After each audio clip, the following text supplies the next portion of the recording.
Hey guys, it's David Jackson Jr., your peak perseverance coach. You know, in the United States, home ownership is called the attainment of the American dream. Over the past few days, my wife and I have been out looking for a new home.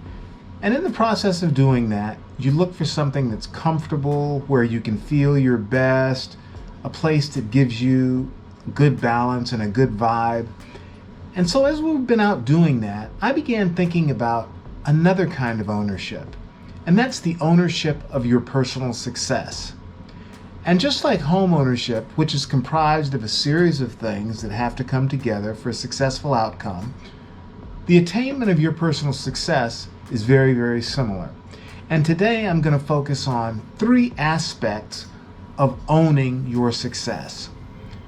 The first aspect is going to be the ownership of your experiences, the things that have brought you to where you are today. The second aspect is going to be the ownership of your abilities, those unique skills that only you possess, or that you possess and are able to execute better than most people, that are going to play a critical role in what it is that you'd like to do. And the third thing, and perhaps most important, is the ownership of your ideas, the passions that get you up in the morning and keep you motivated to pursue your objective. So let's start with number one, experience. Why is the ownership of your experience critical to your success? The reason is that because everything that we do becomes part of a collective that takes us either closer to or farther away from our goals. So as a result of that, things that you've done in the past, things that have taught you vital lessons that are going to be required for you to be successful, become very, very critical components to what you're going to ultimately achieve. Let me give you a couple of tangible examples.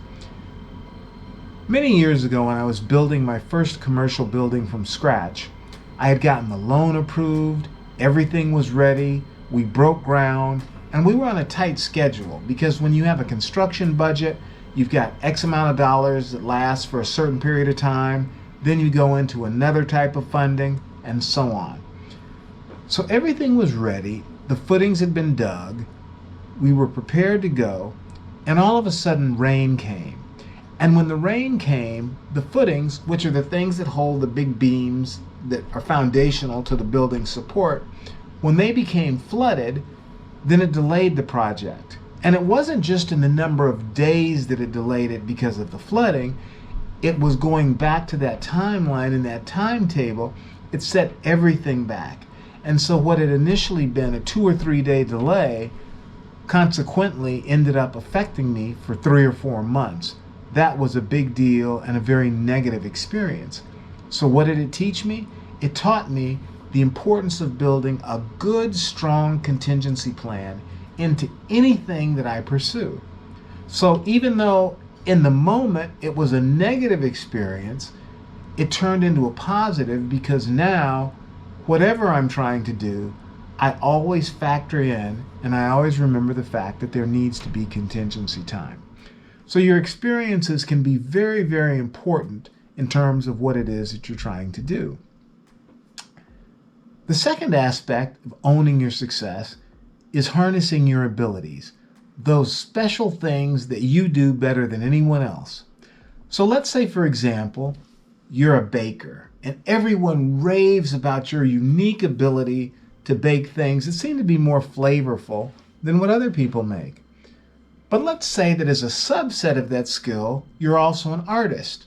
So you've got a unique ability that enables you to see something that looks visually good and translate that into a delicacy.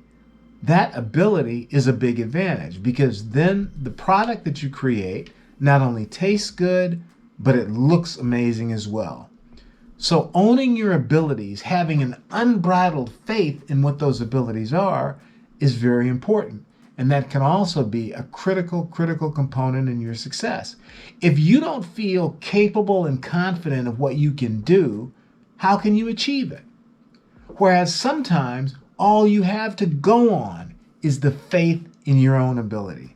So owning your abilities and assessing them ruthlessly correctly are very, very important. And it's a big component to your success. The third and perhaps most important is the ownership of your ideas. When you have a belief that something will work, when you can see it, when you know, when you've played it over in your mind time and time and time again, that becomes very important because it takes away the power of the naysayers. It gives you the enthusiasm to push through obstacles. It gives you a rock solid belief system to know that you're going in the right direction. That's very, very important to have the ownership of your ideas. And so, as I said, many times we think about ownership in tangible terms or in terms of things or possessions, but I want you, as people aspiring for success, to think about the intangible sides of ownership too, and to remember that those things are just as important to the collective that you're trying to build towards success of anything materially that you have. Look, guys, if you've enjoyed and learned from this video and want to hear more from me, be sure to hit the like button and be sure to subscribe. Thanks for watching, and I'll see you on the path to success.